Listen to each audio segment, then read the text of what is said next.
Hallelujah hallelujah. यशया 54 मध्ये वचन द्या.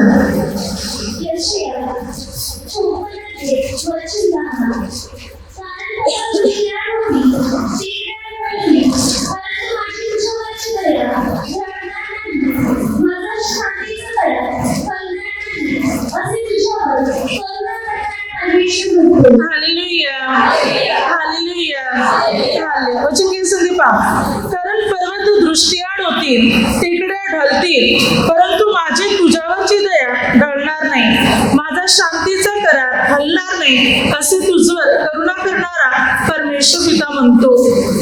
देव पिता काय म्हणतो की पर्वत, डोंगर, टेकड्या सर्व ढळून पडतील, पण माझं जे तुझ्यावर प्रेम आहे, माझी जी दया तुझ्यावर आहे, ती कधी ढळणार नाही, ती कधी कोसळणार नाही. माझी दया तुझ्यावर कायम राहील, मजबूत राहील, भरपूर राहील. सर्व दुनिया नष्ट होईल, पण माझं तुझ्यावर असलेलं प्रेम, माझी तुझ्यावर असलेली दया कधीच कमी होणार नाही, कधीच ढळणार नाही. परमेश्वर पिता मानवावर प्रेम करतो, करुणा करतो, करुणेने त्यांना आपल्या जवळ मात्र करीतो. म्हणून प्रभू म्हणतो, जी माझी दया तुझ्यावर आहे ती हलणार नाही किंवा ढळणार पण नाही. पर्वत डोंगर ढळतील, पण दया ढळणार नाही. मनुष्याच्या जीवनाच्या बाबतीत जर आपण पाहिलं तर मनुष्याच्या दयेत, प्रेमात, वागणुकीत, अगदी त्याच्या कृतीत, सर्व गोष्टीत नेहमी बदल होत असतो. कधी मनुष्य प्रेमळ, तर कधी मनुष्य कठोर, तर कधी रागवीट. तशा अनेक प्रकारचा बदल मानवामध्ये आपल्याला दिसून येतो. परंतु परमेश्वर म्हणतो, जी दया मी तुझ्यावर करत आहे ती करत राहणार. माझी दया तुझ्यावर विपुल आणि भरपूर असणार. परमेश्वर पिता म्हणतो, ही दया तसुरी कमी होणार नाही किंवा ढळणार नाही, इतकी दया मी तुझ्यावर करत आहे. परमेश्वर म्हणतो, माणसाचं माणसावर असलेलं प्रेम, दया कमी जास्त होते, पण देवाचं प्रेम जास्तीत जास्त वाढतच जाते. तो नेहमी मानवावर प्रेम करत असतो, मानवावर दया आणि करुणा करत असतो. तर आताही परमेश्वराची दया किती आहे मानवावर, कशी आहे हे आपण बायबलद्वारे पाहू. तू कशी करतो आपल्यावर दया, किती करतो तू आपल्यावर दया, हे आपण बायबलद्वारे पाहू. बघा, परमेश्वराची दया आपल्यावर आहे, म्हणूनच आज आपण जिवंत आहोत. नाहीतर या सृष्टीचा अंत कधी झाला असता. कारण मनुष्य पाप करतो, देवाचे नियम, आज्ञा नेहमी मोडत असतो. दररोज तो मात्र चुका करत असतो, वाईट करत असतो, पण तरी परमेश्वर मोठ्या करुणेने माणसाला क्षमा करतो, माणसावर दया करतो आणि पुन्हा त्याला संधी देतो. कारण देवाची माणसावर असलेली विपुल दया आहे, भरपूर दया आहे. तो मानवावर दया करतो, तो मानवाला अनुग्रह देतो आणि त्याची दया विपुल प्रमाणात आहे. आणि बायबल सांगते, हर एक गोष्ट परमेश्वराच्या दयेवर अवलंबून असते. रोमकरासपत्र 9 अध्याय 14 ते 18 वचनात. तर आपण काय म्हणावे, देवाच्या काही अन्याय आहे का? कधीच नाही. कारण तो मोशेला म्हणतो, ज्या कोणावर मी दया करीतो त्याच्यावर मी दया करीन, आणि ज्या कोणावर मी करुणा करतो त्याच्यावर मी करुणा करीन. यावरून इच्छा बाळगणाऱ्यावर नव्हे किंवा धावपळ करणाऱ्यावर नव्हे, तर दया करणाऱ्या देवावर अवलंबून आहे. शास्त्रलेख पाऊल असे सांगतो, मी तुला पुढे केले ते ह्याच करिता की तुझ्याकडून मी आपला पराक्रम दाखवावा आणि माझे नाव सर्व पृथ्वीवर प्रख्यात व्हावे. यावरून त्याच्या इच्छेसेल त्याच्यावर तो दया करीतो, आणि त्याच्या इच्छेसेल त्याला तो कठीण हृदयाचे करीतो. काय सांगते बायबल? बायबल सांगते काय देवात काही अन्याय आहे? मुलीच नाही, कधीच नाही.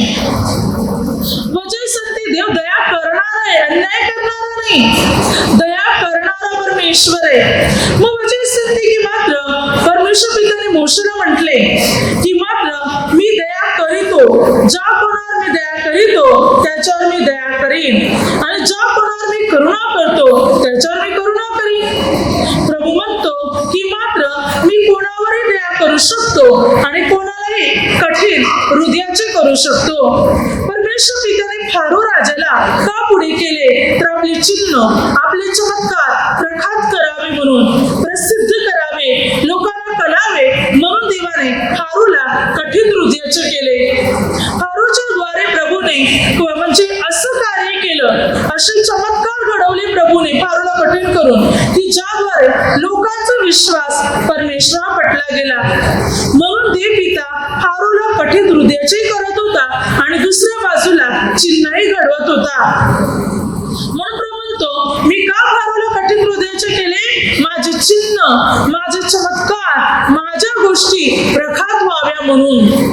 म्हणून प्रभू म्हणतो, इच्छा बाळगणाऱ्यावर, धावपळ करणाऱ्यावर काहीच नाही, तर दया करणाऱ्या परमेश्वरावर सर्व अवलंबून आहे. तो दया करतो म्हणून आपल्याला अनुग्रह मिळतो. इच्छा बाळगणाऱ्यावर या धावपळ करणाऱ्यावर काहीच अवलंबून नाही, तर जेव्हा त्याची दया आपल्यावर होते तेव्हा आपली बंधने तुटतात, तेव्हा आपले अडथळे दूर होतात, आपल्या समस्या दूर होतात. कारण दया करणाऱ्या परमेश्वरावर प्रत्येक गोष्ट अवलंबून आहे. त्याची दया ज्या गुणावर होते त्याची भरभराट होते, त्याची प्रगती होते, त्याची बंधने तुटतात, त्याच्या जीवनातले अडथळे नाहीसे होतात, ज्याच्यावर परमेश्वराची दया होते. म्हणून बायबल सांगते, दया करणाऱ्या परमेश्वरावर सर्व अवलंबून आहे. प्रभू म्हणतो, मला वाटते या व्यक्तीवर दया करावी तर मी त्याच्यावर दया करीन, मला वाटते या व्यक्तीवर करुणा करावी तर मी त्याच्यावर करुणा करीन. प्रभूच्या मना असेल त्याच्यावर प्रभू दया करतो, प्रभूच्या मना असेल त्याच्यावर प्रभू करुणा करतो. त्याला वाटते त्याला तो कठीण हृदयाचे बनवतो. ही दया करणारा परमेश्वर सर्व अवलंबून आहे, आपल्यावर सुद्धा नाही. परमेश्वर सर्वांवर दया करतो, परमेश्वर सर्वांवर करुणा करतो, प्रेम करतो. आपल्याला वाटते त्या व्यक्तीला देवाने किती आशीर्वादित केले, पण देवाने त्याच्यावर दया केले, ते आपल्या सांगण्यावर काही होणार नाही. दया करणारा परमेश्वर आहे, त्याच्या हातात हर एक गोष्ट आहे आणि तो प्रत्येकावर दया करतो. त्याला हवं ते तो करतो. परमेश्वरला कोण बंद करणार, कोण विरोध करणार, कोण मनाई करणार, कोण थांबू शकणार? कोणच नाही. ही दुनिया साऱ्या गोष्टी परमेश्वराच्या हातामध्ये, त्याला हवं त्याच्यावर तो दया आणि करुणा करतो. प्रभू म्हणतो, माझी तुझ्यावर इतकी दया आहे की ती तसवरही कमी होणार नाही. पर्वत डोंगर टेकड्या ढलतील पण माझं तुझ्यावरले दया, माझी जी दया तुझ्यावर आहे ती कधी ढलणार नाही.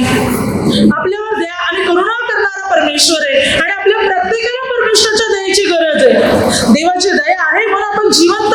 देवाची दया आपल्यावर नसती तर आपला विनाश कधी झाला असता.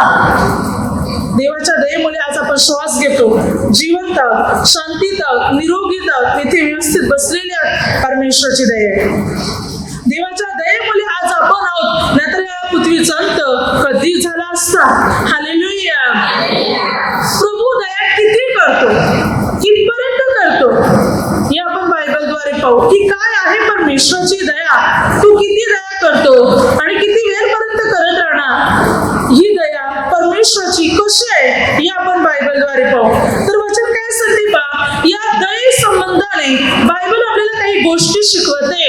तर त्यासाठी अनुवाद या पुस्तकामध्ये 5 अध्याय 8 ते 10 वचनात आणि निर्गम 20 अध्याय 4 ते 6 वचनात परमेश्वर पिता म्हणतो, तू आपणासाठी कोरी मूर्ती करू नकोस आणि त्यांच्या पाया पडू नकोस.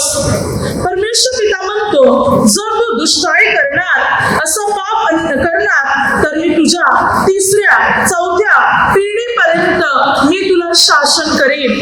तुझ्या मुलांना, तुझ्या मुलांच्या मुलांना, त्यांच्या मुलांना 3ऱ्या ते 4थ्या पिढीपर्यंत मी शिक्षा करीन. जर तू माझे नियम मोडणार, माझ्या आज्ञा मोडणार, पाप करणार, तर मी तुझ्या 3ऱ्या 4थ्या पिढीपर्यंत शिक्षा करेन.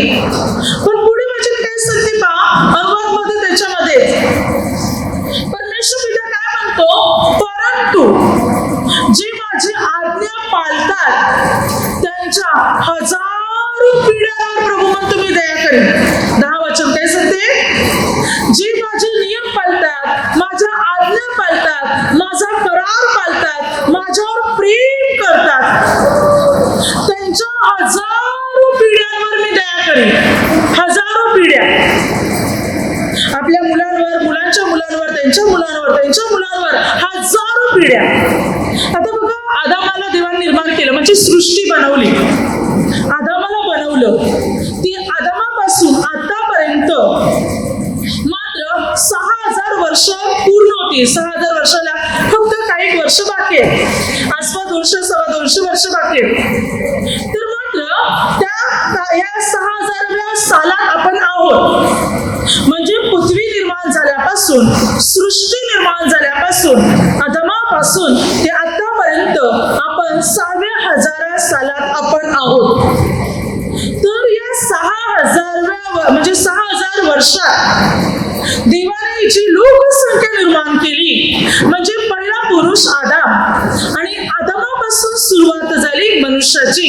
तर किती पिढ्या झाल्या बघा.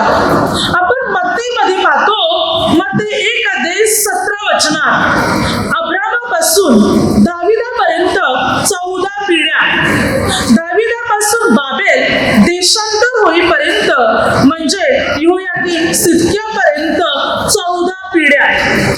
त्यानंतर बाबेल देशांतर झाल्यानंतर त्यापासून ती मात्र येशू ख्रिस्ताच्या जन्मापर्यंत 14 पिढ्या. म्हणजे एकूण किती झाल्या? 42 पिढ्या. एकूण 42 पिढ्या झाल्या ना. आता एकूण 42 पिढ्या अब्रामापासून ते येशू ख्रिस्ताच्या जन्मापर्यंत 42 पिढ्या झाल्या. आणि आदामापासून अब्रामापर्यंत 20 पिढ्या. 20 आणि 42 62 पिढ्या झाल्या. हालेलुया. उत्पत्ती 5 अध्याय, मात्र त्या उत्पत्ती 5 अध्यायामधून सुरुवात करा आणि पुढे उत्पत्तीमध्ये मात्र परत या आणि त्या पिढ्या मोजा. म्हणजे त्याद्वारे आपल्याला कळेल की या सर्व गोष्टी कशा दिल्यात. 11-10 पासून उत्पत्ती 5 अध्याय आणि उत्पत्ती 11-10 पासून मात्र 16 पर्यंत अब्रामापर्यंत.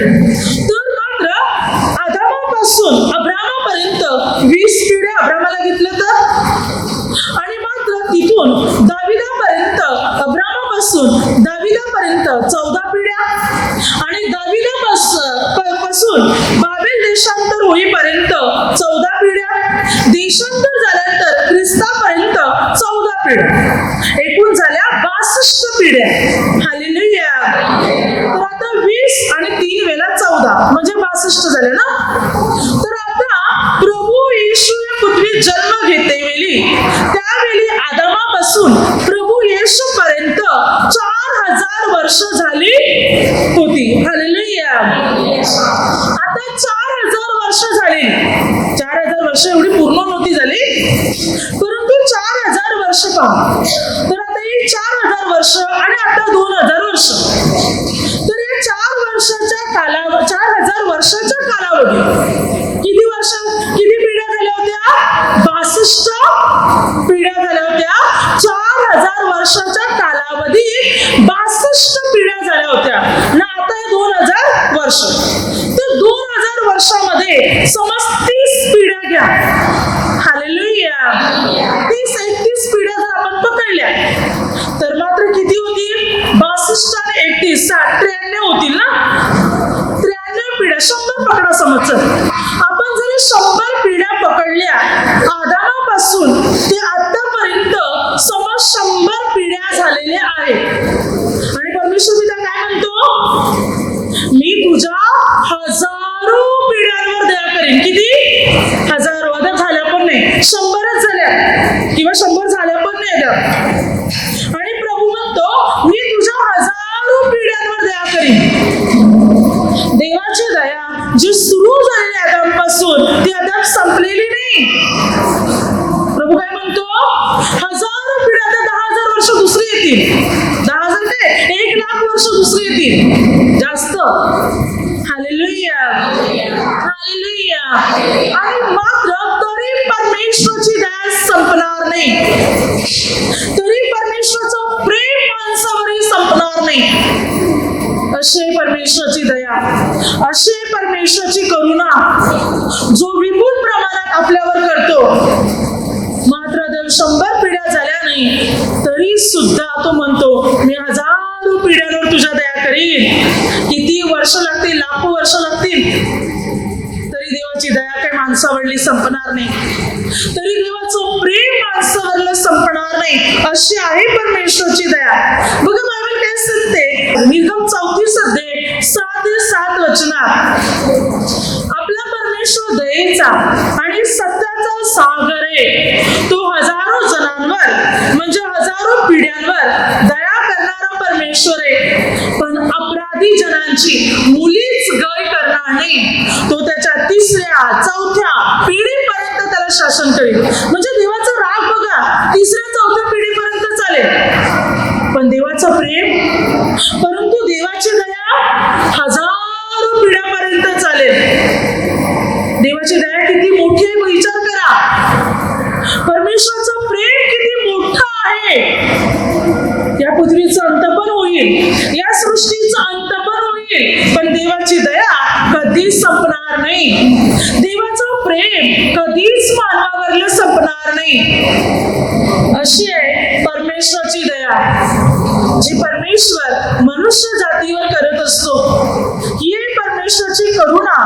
मग बघा गणना 13 मध्ये जो परमेश्वर पित्याने मोशेच्या द्वारे इस्रायल लोकांतून 12 हेरांची निवड केली आणि त्या हेरांना देश हेरण्यासाठी मात्र पाठवलं. कुठे? देश हेरण्यासाठी मात्र कन्ना, हिती, परजे या सर्व देशामध्ये पाठवून तो देश हेरून तो कसा आहे, तिथे काय पिकते, तिकडचे लोक कसे आहेत हे पाहणी करण्यासाठी 12 हेर 12 वंशातले पाठवले. देश हेरून आल्यानंतर त्या 12 हेरापैकी 10 हेराने इस्रायल लोकांना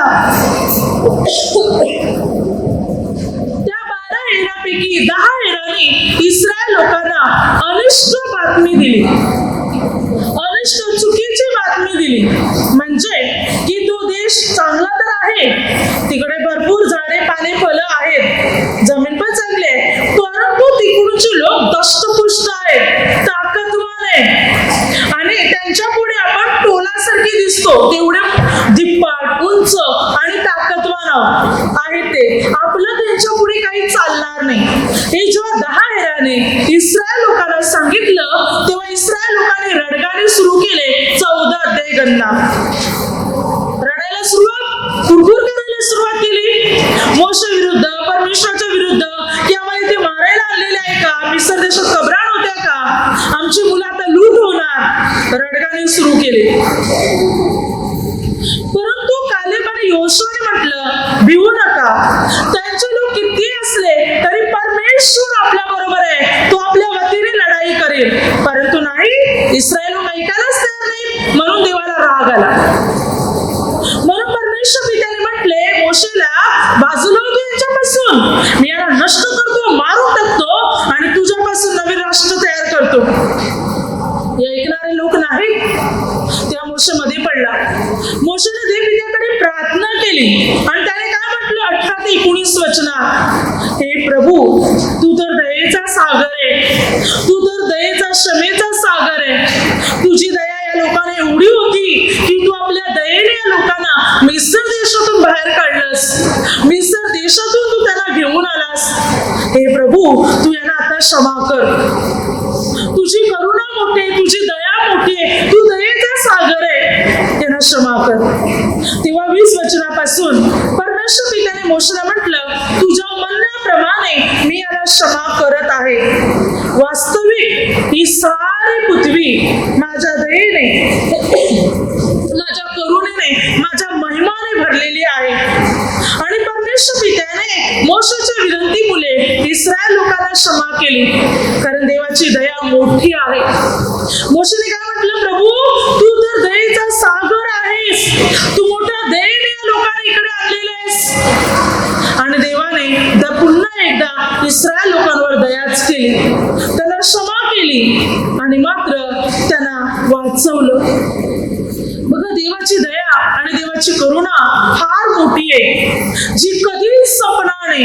हजारो वर्ष लोटू दे, लाखो वर्ष लोटू दे, पण देवाची दया, मानवावरली दया कधीच कमी होणार नाही. अशी करतो परमेश्वर आपल्यावर दया, अशी करीतो परमेश्वर आपल्यावर करुणा, कारण तो आपल्यावर प्रेम करतो. जेव्हा आपण त्याचा धावा करतो, जेव्हा आपण त्याच्याकडे येतो, आजारात, दुःखात, संकटात, अडीअडचणीत, समस्यात प्रार्थना करतो, प्रभू माझ्यावर दया कर, प्रभू मला क्षमा कर, प्रभू येशू पिता मला बरं कर, माझी बंधने तोड. तेव्हा प्रभू काय करतो? प्रभू आपल्यावर दया करीतो, आपली प्रार्थना ऐकतो आणि आपली बंधने तोडतो. हा बायबल काय सांगते या संबंधाने? वचन सांगते की मत्ते 9 अध्याय 27 ते 30 वचनापर्यंत 2 आणले प्रभूला आवाज देते, हो प्रभूजी दावीद पुत्र आमच्यावर दया करा. तेव्हा प्रभूने म्हटलं, मी तुम्हासाठी काय करा, हे करावेस समर्थ असा तुम्ही विश्वास धरिता का? कारण त्याने म्हटलं मला दृष्टी हवी आहे. त्या प्रभूने म्हटलं हे करण्यासाठी मी समर्थ असा विश्वास धरिता का? त्याने म्हटलं होय. त्या प्रभूला कलवल आला, त्यांच्या डोळ्यांना प्रभूने स्पर्श केला, ताबडतोब त्यांना दिसायला लागलं. त्याने काय म्हटलं होतं प्रभूला? आमच्यावर दया कर. मग ते 20:29-34 तिथे येरीच्या रस्त्यावर असलेले 2 आणले व्यक्ती प्रभूला म्हणत आहे, प्रभूजी दावीद पुत्र आमच्यावर दया करा. तेव्हा प्रभूने म्हटलं, मी तुमच्यासाठी काय करू? त्याने म्हटलं आम्हाला दृष्टी हवी आहे. प्रभूला कलवल आला, प्रभूने त्यांच्या डोळ्याला स्पर्श केला आणि तत्क्षणी ताबडतोब मात्र त्यांना दिसू लागले. मार्क 10:46 ते 52 वचनात आणला बारतिमेय तोही आणला होता. त्याने प्रभूला विनंती केली, प्रभूजी दावीद पुत्र माझ्यावर दया कर. आणि प्रभूने त्याच्यावरही दया केली आणि त्यालाही दृष्टी दिली. ज्या लोकांनी प्रभूला म्हटलं, प्रभूजी आम्हावर दया करा, प्रभूने तत्काळ त्यांच्यावर दया केली. मत्ते 17 अध्याय 14 ते 18 वचनात एक मनुष्य, एक बाप प्रभूला विनंती करते गुडघे टेकून की माझ्यावर दया करा, माझ्या मुलावर दया करा. तो फेफडेकरी आहे, त्याला मुखाबाहेर आत्मा लागलेले, दुष्ट आत्मा त्याला पाण्यात तर कधी विस्तवात टाकतो आणि सोडत नाही, खाली लोलवतो, आपटतो आणि मुलगा तोंडातून फेस काढतो. हा बाप प्रभूला म्हणतो माझ्या मुलावर दया करा. तेव्हा प्रभूने त्या मुलामध्ये असलेल्या दुष्ट आत्म्याला म्हटले, मुक्या बहिऱ्या आत्म्याला, फेब्रिकरीच्या आत्म्याला म्हटले, याच्यातून निघून जा. तेव्हा तो दुष्ट आत्मा त्या मुलातून निघून गेला आणि मुलगा बरा झाला. ज्याच्या लोकांनी प्रभूला विनंती केली, प्रभूजी आम्हावर दया करा, आम्हाला बरं करा, आमच्यावर करुणा करा, त्या प्रभूने त्यांच्यावर दया केली. तेव्हा मात्र प्रभूने त्यांना बरं केलं, त्यांना आरोग्य दिलं, त्यांची बंधने तोडली. प्रभूने त्यांच्या सर्व रोगातून त्यांची मुक्तता केली. मग आज आपणही प्रभूला विनंती करणार, प्रभूजी आमच्यावर दया करा, तर प्रभू आपल्यावर दया करणार. लूक 17:11 ते 19 वचनापर्यंत 10 कुष्ठरोगीने येऊन प्रभूला विनंती केली, प्रभूजी आमच्यावर दया करा, आम्हाला शुद्ध करा. त्या प्रभूने म्हटलं जा, तुम्ही जाऊन याचकाला दाखवा. आणि बायबल सांगते जाता जाता ते बरे झाले. 10चे 10 कुष्ठरोगी बरे झाले. पण प्रभूचा आभार मानायला एकटाच आला. त्याने म्हटलं प्रभूची दया करा, प्रभूने केली दया, 10च्या 10 कुष्ठरोग्यांना बरे केले. ज्या लोकांनी प्रभूला विनंती केली, प्रभूच्या आमच्यावर दया करा, प्रभूने त्यांच्यावर दया केली. प्रभूने त्यांना बरं केलं, त्यांना आरोग्य दिलं, त्यांची बंधने तोडली. आपण ज्या प्रभूला विनंती करतो, प्रभूजी आमच्यावर दया करा, आम्हाला बरं करा, आम्हाला आरोग्य द्या, तेव्हा प्रभू आपल्यावर दया करतो, आपल्याला आरोग्य देतो, आपल्याला बरं करतो, आपली बंधने तोडतो, आपल्या समस्यातून आपल्याला पूर्ण रीतीने मुक्त करीतो. परमेश्वर पिता आरोग्य देणारा परमेश्वर आहे, बरं करणारा मात्र परमेश्वर आहे, आपली बंधने तोडून टाकणारा मात्र परमेश्वर आहे. कारण त्याची दया फार मोठी आहे, जी कधी समाप्त होत नाही, अशी दया आहे परमेश्वरची. म्हणून बायबल सांगते 7:9 ते 10 तो हजारो पिढ्यांवर दया करतो, आपल्या सर्वांवर मात्र तो दया करतो. पुष्कळ दया करणारा परमेश्वर पिता आहे, ज्याची दया मानवावर विपुल प्रमाणात आहे, जी कधी मात्र संपत नाही, अशी प्रभूची दया आपल्यावर आहे. म्हणून स्तोत्रसहिता 46 देपाल तुझा दावा करणाऱ्या सर्वांवर विपुल दया करणारा तू देव आहेस. जी प्रभूचा धावा करतात त्यांच्यावर प्रभू विपुल दया करतो. विपुल म्हटलं तर भरपूर, पुष्कळ, अगणित. तर आपला देवच दयालू आहे. अनुवाद 4:31 तुझा देव दयालू परमेश्वर आहे, तो तुला अंतर देणार नाही, तो तुला सोडणार पण नाही, टाकणार पण नाही, तुला जवळ ठेवेल. काय सांगते बायबल? आपला प्रभू दयालू परमेश्वर आहे, अंतर पण देणार नाही, आपल्यापासून थोडासा दूर पण होणार नाही. प्रभू ना टाकणार ना सोडणार, तर आपल्याला त्याच्या जवळ ठेवणार. दयालू परमेश्वर, आपला परमेश्वर दयेचा सागर आहे,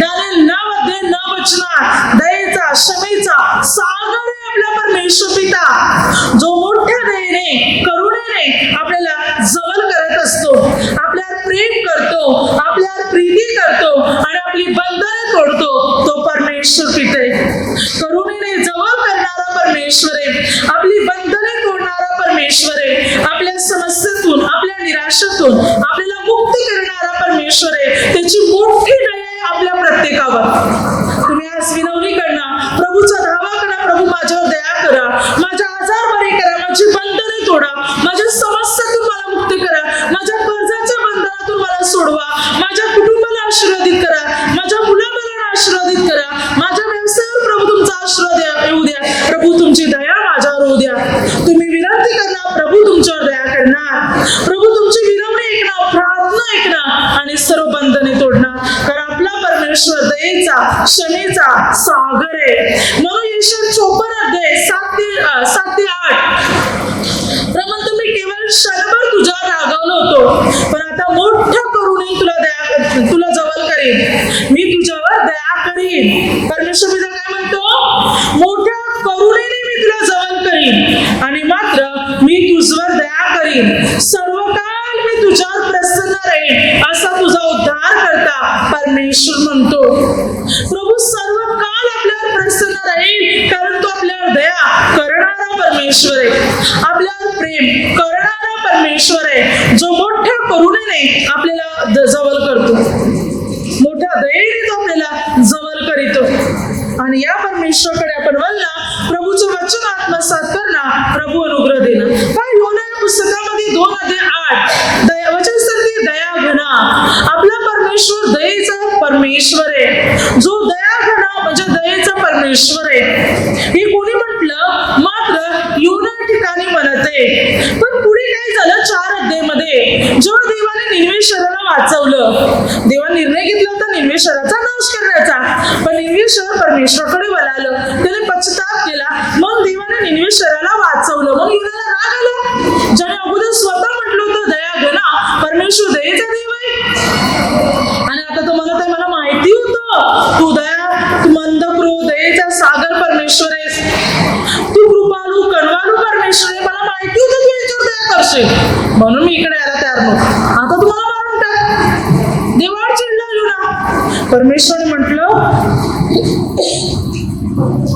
परमेश्वर पित्याने योनाला म्हटले, तुला राग येणं बरं नव्हे की इतकी सारी प्रजा लोक आहेत, 1,20,000 अधिक लोक आहेत, पुष्कळ गुरढोरे, षड्रे मेंढरे, तर मी त्यांची पर्वा करू नये, मी त्यांना वाचू नये का, त्यांच्यावर दया करू नये का? परमेश्वर पित्याने निनवेच्या सर्व लोकांवर दया केली जेव्हा त्याने पश्चाताप केला. देवाने योनावर पण दया केली होती की नाही? त्याने आज्ञा मोडली, मग आज्ञा मोडून तार्शिश जाण्यासाठी निघाला होता, दिलं समुद्रात त्याला टाकून, माशाने गिळून ठेवलं होतं योनाला पोटामध्ये. मग योना माशाच्या पोटात 3 दिवस 3 रात्र होता, तरी माशाने योनाला खाऊन टाकलं नाही, चावले नाही किंवा मारले नाही, हत्या केली नाही, जिवंतच पोटात राहिला. तसंच तर देवाने माशाला म्हटलं असं खाऊन टाकलेला, गिळून ठेवलं होतं, खाऊन टाकलं नव्हतं. आणि देवाने म्हटलं 3 दिवसांनी त्याला कोरड्या भूमीवर ओपून टाक. माशाने ओपून टाकलं. माशाच्या पोटातून कोणती मासली जिवंत बाहेर निघत नाही, मेलेली निघते जर माशाने खाल्ली तर. पण योना जिवंत निघाला, एकटाच असा होता व्यक्ती की जो जिवंत बाहेर पडला. देवाची दया त्याच्यावर एवढी मोठी होती की माशाने योनाला काही केलं नाही. मग योनाने हा विचार केला नाही, देवाने माझ्यावर दया केली ना, मग या लोकांवर दया केली तर काय मुश्किल होईल. अनेक वेळा आपल्याला वाटते देवाने माझ्यावरच दया करावी, मलाच करू, माझ्यावरच करुणा करावी, देवाने मला द्यावं, ह्या लोकांना नाही द्यावं, हे लोक पापी आहे, ते वाईट आहेत. परमेश्वर म्हणतो धावपळ करणाऱ्यावर, इच्छा बाळगण्यावर नाही अवलंबून, दया करणारा मी आहे, माझ्यावर आहे अवलंबून. कोणावर दया करायची, कोणावर करुणा करायची माझ्या हातात आहे. तुम्ही कोण मला अडवणार आहे किंवा तुम्ही कोण मला बोलणार आहे? हालेलुया. सर्व परमेश्वराच्या हातात आहे, कोणावर दया करायची, कोणावर नाही करायची त्याच्या हातात आहे. कोण देवाला अडवू शकतो? कोणाच अडवू शकत नाही. Hallelujah, hallelujah. परमेश्वर पित्याने निनवेच्या लोकांवर दया केली आणि त्या सर्व लोकांना वाचवलं, कारण परमेश्वर पिता दयेचा सागर आहे. योना 4:2 तो दयावन दया संपन्न परमेश्वर आहे. पुढे म्हणजे स्तोत्रसंहिता 89 वचनात दावीद आणि 33 वचनात, या 89 28 आणि 33 तिकडे परमेश्वर पिता दाविदाविषयी म्हणत आहे. दाविदाविषयी परमेश्वर म्हणतो, मी माझी दया दाविदावरून कधीच काढून घेणार नाही. काय म्हणतो प्रभू? मी आपली दया त्याच्यावर सर्वकाळ कायम राखीन. त्याच्याशी केलेला माझा करार अढळ राहील. मी त्याच्यावरील माझी दया मी दूर करणार नाही. मी आपल्या सत्य वचनाचा भंग करणार नाही. कोणाविषयी सांगतो देवपिता? दाविदाविषयी. 35 वचनात देवपिता म्हणतो, मी दाविदाला कधी दगा देणार नाही. मी दाविदाबरोबर करार केलेले आहे. परंतु दाविदावरली मी दया माझी कधीच काढणार नाही. देवपिताने दाविदाला निवडले. दाविदाने देवाचे नियम कायदे पाळले. दावीद परमेश्वरावर भरपूर प्रेम करत होता. देवाचे नियम पाळणारा, देवाची स्तुती करणारा व्यक्ती होता दावीद. Hallelujah, hallelujah. कारण देवाने जेव्हा स्वर्ग बनवला, स्वर्गामध्ये अगणित असंख्य देवदूत बनवले. देवदूतांमधून देवाने काही देवदूतांची निवड केली. दियाबल देवदूत, मिखाएल आणि गब्रिएल देवदूत. दियाबल देवदूताचं काम होतं सतत 24 तास देवाची स्तुती करणं. परंतु दियाबल देवदूताने स्तुती करण्याऐवजी उलटून परमेश्वर पित्याच्या विरुद्ध गेला. गर्वाला, अहंकाराला. यशा 14:12-15, यचकेल 28:12-15. गर्व अहंकारामुळे त्याला वरून खाली टाकण्यात आलं. आता ज्याला देवाची स्तुती, देवाचे गौरव करायला निर्माण केले होते, तो तर देवाच्या विरोधात गेला. मी देवापेक्षा उंच सिंहासन करीन, मी परात्परात समान बनेन. गर्वाला दिलं त्याला वरून खाली टाकून. आता देवाची स्तुती करण्याचा ज्याला अधिकार होता तो तर बिघडला होता. देव शोधत होता कोण असा व्यक्ती निर्माण होईल जो सतत माझी जास्तीत जास्त स्तुती करेल, आणि तो निर्माण झाला दावीद. हालेलुया. देवाची जास्त स्तुती करणारा कोण होता? दावीद. त्याने दाविदाने अनेक वाद्य बनवले. अनेक वाद्य बनवले दाविदाने. आणि दावीद सतत देवाची स्तुती करायचा, विणा वाजवायचा, वाद्य वाजवायचा, स्तोत्रे गायचा. तो त्याने स्तोत्रसंहिता पुस्तकामधलं अर्ध पुस्तक समोर दाविदाने लिहिले. आसपास 75 अध्याय. भले त्याच्यामध्ये 72 अध्यायाचा उल्लेख केलेला आहे. 3 अध्यायावरून नव्या करारातून आपल्याला कळते की ती अध्याय सुद्धा दाविदाने लिहिले आहेत. दाविदाचे ते स्तोत्र आहेत. एकूण 75 स्तोत्र दाविदाने लिहिले आहेत. हालेलुया. म्हणजे स्तोत्रसंहितामध्ये 150 अध्याय. तर या 150 अध्यायामधून 75 अध्याय, 75 स्तोत्र दाविदाने लिहिलेले आहेत. त्याने परमेश्वराची जास्त स्तुती केली दाविदाने. आपल्या मरणापूर्वी मंदिर कसं राहतं, मंदिराची व्यवस्था पण दाविदाने लावली. दाविदाने मंदिरात गाणारे, मंदिरात वाद्य वाजविणारे याची पण व्यवस्था केली. 288 जणांची. ही सर्व कामं दाविदाने करून ठेवली. 288 जणांची नेमणूक केली. त्यांना म्हटलं तुम्ही वाद्य वाजवायची आणि तुम्ही परमेश्वराची स्तुती करायची. हे नियम जे दाविदाने लागू केले ते आजपर्यंत लागू झाले. जे कॉयर दाविदाने बसवलं ते आजपर्यंत प्रार्थना चर्चमध्ये चालत आहे. Hallelujah, hallelujah. त्याची सुरुवात दाविदाद्वारे झाली. म्हणून देवाला दावीद भरपूर आवडला. कारण स्तुती करत होता तो देवाची, गौरव देत होता तो परमेश्वरला. म्हणून बघा, जे स्तुती करणारे लोक आहेत, गायन वादन करणारे लोक आहेत, ते देवासाठी खास लोक असतात. देवाला आवडणारे, देवाचे प्रिय लोक जे गायन वादन करतात, मनापासून स्तुती करतात, देवाची आराधना करतात, नवीन नवीन गीती गाऊन परमेश्वरला गौरव देतात, देवाला ते भरपूर आवडतात. Hallelujah, hallelujah. म्हणून प्रभू तुम्ही दाविदाला कदापि दगा देणार नाही. मी त्याच्यावरची माझी दया कधीच काढून घेणार नाही. मी सर्व काळासाठी माझी दया त्याच्यावर स्थापिलेली आहे. परमेश्वर पिता म्हणतो. देवाने दाविदाला आशीर्वादित केलं, त्याच्या संततीला आशीर्वादित केलं. दाविदाची गादी देवपित्याने कायमची बसवली. आणि या दाविदाच्या घराण्यातून प्रभू येशूला, ज्याचं राज्य युगायुगाचं राज्य बनलं गेलं. म्हणून दाविदाची गादी कायम आहे. हालेलुया. प्रभू म्हणतो, जर मी तुमच्यावर दया करत आहे तर ती दया कधीच कमी होणार नाही, ती कधी ढळणार नाही. अशी दया आहे माझी माझी तुमच्यावर, असं प्रेम आहे माझं तुमच्यावर. प्रभू येशू पिता अशी दया आपल्या प्रत्येकावर मात्र करत आहे, अशी कृपा तो आपल्या प्रत्येकावर करत आहे. पुढे म्हणजे स्तोत्रसंहिता 103 अध्याय 17 वचना. परंतु परमेश्वराची दया त्याचे भय धरणाऱ्यावर युगानुयुग असते आणि त्याच्या न्यायपणाचा अनुभव त्याच्या पुत्र पौत्रांना घडतो. एवढी असते देवाची दया त्याच्यावर युगानुयुग. युगानुयुग ज्याची वर्ष आपण मोजू शकत नाही, युगानुयुग देवाची दया आपल्यावर राहणार. स्तोत्रसंहिता 103 अध्याय. बायबल काही सांगते पहा, वचन सांगते याच्यामध्ये 4 वचना. तो तुझा जीव विनाश गर्दीतून उद्धारितो, तो तुला दया व करुणा याचा मुकुट घालितो. काय सांगते वचन? दया आणि करुणा याचा तो मुकुट घालतो. 8 परमेश्वर दयालु व कृपालू आहे, तो संबंध क्रोध व दयामय आहे. देवा परमेश्वर दयालू आहे. ही वचने बायबलमध्ये भरपूर आहे, भरपूर वचन आहे. स्तोत्रसंहितामध्ये तर बरीच वचन आपल्याला त्याच्यामध्ये आढळतील. आता आपल्याकडे तेवढा वेळ एवढी वचनं घ्यायला, परंतु भरपूर वचन आहेत. बायबल सांगते की आपला देव दयेचा सागर आहे. जे परमेश्वराचं भय बाळगतात त्यांच्यावर युगानुयुग तो दया करतो आणि त्याला दया आणि करुणा याचा मुकुट घालतो. त्या व्यक्तीच्या डोक्यावर देवाच्या दयेचा करुणेचा मुकुट असतो.